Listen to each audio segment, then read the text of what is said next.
Do you have time? I can hear The iris looked weird on that. Like, it looked like somebody moved the iris and I looked weird colored. Y'all's gotta throw me a freaking bone here. It looks different. Okay, now it looks normal.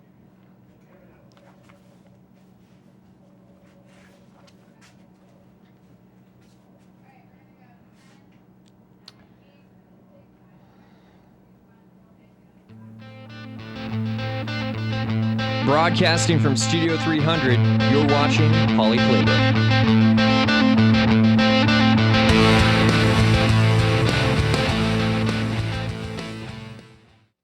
Hello and welcome to a fresh new edition of PolyPlaybook. This week we are going to recap what happened this fall quarter in Cal Poly athletics and what is to come in the new year. I'm Clara Knapp. Let's get right into it. Cal Poly's 1990 football team reunited on Saturday, October 3rd for the first time in almost 25 years. Reporter Alexa Brewington talked to alumni about what that season meant to them. Fans, how about a nice round of applause for the 1990 Cal Poly football team? We had a great time in 1990 where I think everything came together for us. We had a good offense and a really good defense. Number 28, Corey Ford, a lot of fun, a lot of success. We ended up year 10-2 and lost in the second round of the playoffs, but had a great time. I don't have a particular standout moment, just the camaraderie, togetherness, the brotherhood, just that sticks out more than any game. I was head coach here 7 years, and it was a great experience, great kids. They're not kids anymore. The 90 team was here. I think we won 10 or 11 games, and they were, just seeing them all was just tremendous. I almost didn't even come. Another teammate called me, he's flying in from Illinois. He said, we got to go. Came and went, so I'm glad I came, and just being here, I forgot how beautiful the area is, and so very lucky to come here, full ride scholarship, pay for school in a place like this. So, and it's something that keeps giving to my children and their children, the fact that I went to school here. So. The 1990 team was the last Mustang football squad to earn a playoff berth before Cal Poly elevated its athletic programs to Division I in 1994. I don't know if you caught it on camera, man. I've been hugging all these guys here. I have a good history here. Brought down by number 36, Joseph Gigantino III. Touch with, I love, and gain of 7 on the play. 2nd and 3. I'll never forget. The 1990 Mustangs finished 10-2 under head coach Lyle Sedenchik and reached the semifinal round of the NCAA playoffs. The 2015 Cal Poly football team finished their season with a 4-7 record overall and a 3-5 record in Big Sky Conference play. The Cal Poly women's volleyball team had their best season record since 2010. They went 19-8 overall on the season and 11-5 in conference play. Their conference record put them in 3rd place in the Big West Conference, which is the first time that has happened in 5 seasons. The Mustangs are looking at the future of the team optimistically and are gearing up for the beach volleyball season, which begins in March. Cal Poly senior midfielder and co-captain Chase Minner was a huge asset to the men's soccer team this past season. I got the chance to hear his story and talk with him about his mindset going into his last season as a collegiate player. Chase is a team leader, but he's probably one of the most creative, dynamic, offensive-minded players in the country. Surprisingly, it was the coach who is coaching now saw me play at a tournament in Dallas and ultimately convinced me to come out here and play. Coming out here from Texas was a long way from home, so it was really growing up and figuring out what I wanted to do, so it's been a lot of personal growth. He's in the top 25 players that have been looked at for the Herman Mack Award, which is the top award for soccer in the United States. He's being looked at by a number of different MLS club teams. Going in my 5th year, having played, for a lot of different games and a lot of big games and a lot of good teams, the biggest role I can play for this team is to try and use the experience I have and put it throughout to the team and just keep everybody calm and doing their jobs pretty much. The creativity in his mind is truly exceptional. I mean, he does things with the ball that a lot of people dream of doing. He's literally a player that can make a difference in a game and has on so many different occasions for us. Northridge was a hard-fought game.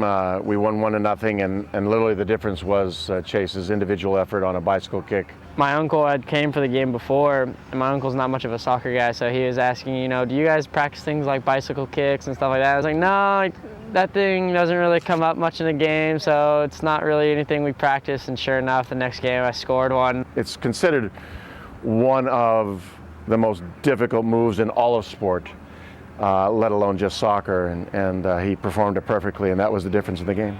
It's just constantly kind of leading the team and by example, showing, you know, kind of what to do on and off the field.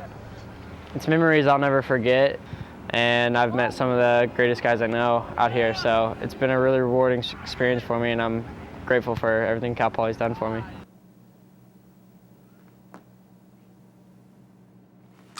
Chase Minner and the rest of the team made it all the way to the first round of the NCAA tournament this season, but unfortunately fell to UCLA in the first game with a final score of 2-0, ending their 2015 season. The Mustangs did, however, finish with an 11-5-5 overall record on the season. The Cal Poly women's soccer team finished their season against Cal State Fullerton on November 1st, ending the collegiate soccer career for 9 graduating seniors. The Mustangs finished the season with a 6-8-5 overall record and a 2-6 record in Big West Conference play. The team will be back in action for their spring scrimmages in April and May. One freshman cross-country runner is representing the Mustangs at the national meet in Louisville, Kentucky this season. Reporter Chloe Carlson caught up with Peyton Bilo before she headed off to Kentucky. Coca-Cola's Cal Poly Student Athlete of the Week, Big West Conference Athlete of the Week, and Big West Conference Freshman of the Year for 2015. Respectable titles to earn in a cross-country career, but how about in just one season? And the best part, she's only a freshman. Then once the race went off, I kind of got a good feel for like where the other girls were, and I kind of realized with a mile to go that, okay, I got a pretty good shot at this, so I just decided to go for it. Bilo is one of 38 women individually selected across the country to compete in the NCAA championship, and she was more than surprised to learn she had earned the spot. I finished my run, went to the locker room, checked my phone, all of a sudden I had a missed call from coach and 50 text messages and all these things congratulations, and I was like, oh my gosh, I made it. It was so exciting. Bilo is competing in the 6K, and to give you an idea, that would be like running 15 laps around a standard track. This is the 16th time since 1995 Cal Poly Cross Country will be represented at nationals. I feel so lucky and honored to just be healthy and be able to run how I've been able to this season, and just kind of surprise myself, and just really thankful for the good training and everything that the coaches have given me, and my teammates who pushed me in every workout. I think that's how I got to that point, which is great. Peyton ended up finishing in 172nd place in the national championship race in Kentucky. We're going to be right back after a short break. They say that when you're facing extreme danger, your life flashes before you. If you think that's sad, consider facing it before you even have enough life to flash before your eyes. Deaths and injuries can be prevented by using the right car seat. Visit safercar.gov/the-right-seat to know what is appropriate for each age and size.